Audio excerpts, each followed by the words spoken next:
कर आई, कान्हा जी के चरण छुआई, बीच से मार्ग दिखलाया, शेष छैया करने आया। बाबा के मन शंका भारी, बाबा के मन शंका भारी, जाऊं तो कैसे जाऊं। आओ भक्तों कृष्ण की गाथा सुनाऊं।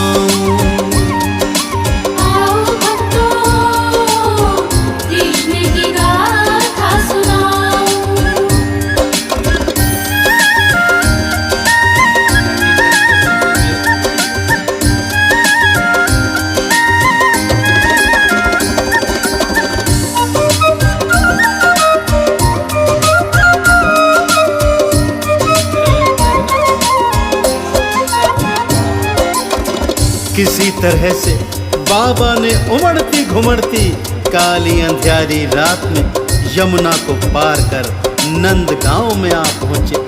सारा महल सो रहा था भक्त। माता यशोदा ने भी उसी समय एक कन्या को जन्म दिया हुआ था, सो वो भी अर्ध मूर्छा में थी। बाबा ने कन्हैया को उनके बगल में लिटाया और उस कन्या को उठाकर वापस जेलों में ले आए। जैसे ही कन्या ने जेलों में रुदन मचाया, पहरेदार चौंक कर जाग गए और सारी बात कंस को बताई। कंस दौड़ा दौड़ा उस कन्या को मारने जेलों में आया और ज्यों ही कन्या को मारने हाथ में उठाया, कन्या छिटक कर आकाश मार्ग को उड़ गई और आकाशवाणी करती हुई गई कि हे कंस, तुझे मारने वाला तो कब का गोकुल पहुंच चुका है। अब कंस क्या क्या प्रपंच रचाता है, आइए सुनते हैं। कंस ने राक्षस सभी बुलाए, उन सबको था ये समझाए, गोकुल में अब जाना होगा, कान्हा मार गिराना होगा। अकासुर बकासुर पूतना आए, मन में यही आस लगाए, नन्हा बालक क्या करेगा, हमरे हाथों से मरेगा। अकासुर बोला सबसे पहले, अकासुर बोला सबसे पहले, मैं ही मारने जाऊं। आओ भक्तों कृष्ण की गाथा सुनाऊं।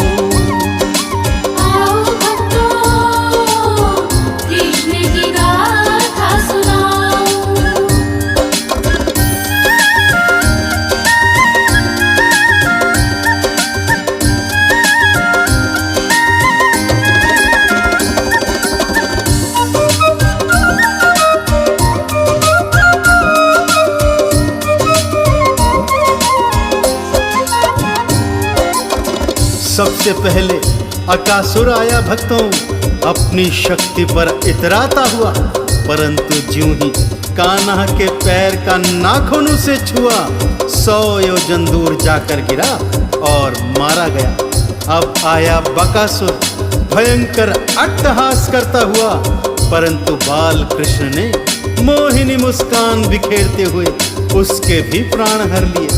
कंस हाथ मलता रह गया भक्तों।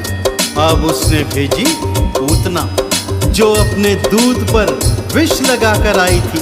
सोचती थी विष भरा दूध आपको पिलाएगी और मार डालेगी।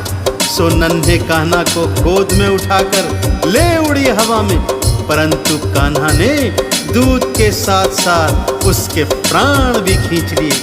ऐसे ही तृणावर्त का छकड़े के नीचे दबाकर अंत हुआ और कंस के भेजे हुए सारे असुर मारे गए।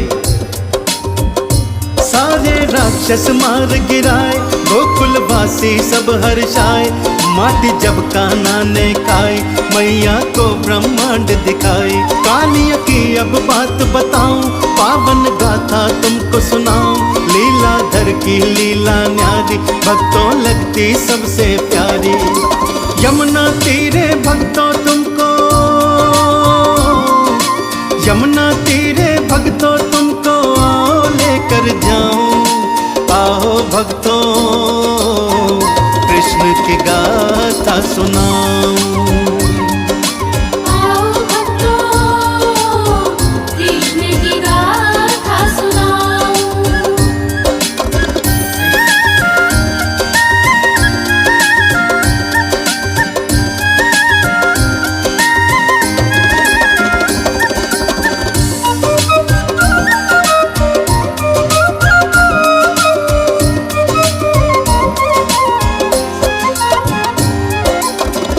कालिया नाग ने यमुना जी के एक हिस्से पर अपना अधिकार जमा रखा था भक्तों। जो उस हिस्से से जल पीता या स्नान करता तत्काल मर जाता।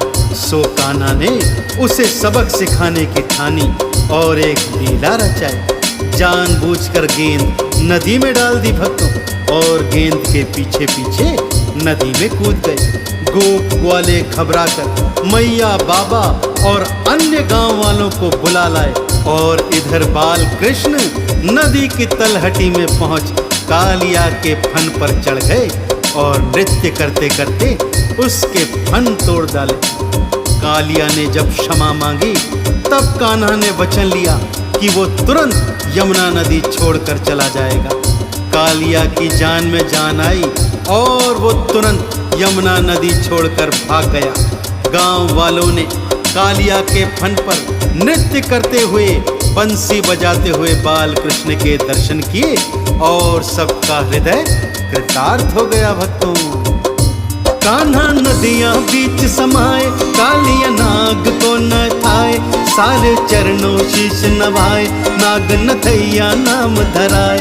आई कंस की अब बारी, लीलाधर की लीला न्यारी, कंस ने मथुरा में बुलवाया, मन ही मन में वो हर्षाया। सोच रहा था अपने हाथों, सोच रहा था अपने हाथों तुमको मार गिराऊं। आओ भक्तों कृष्ण की गाथा सुनाऊं।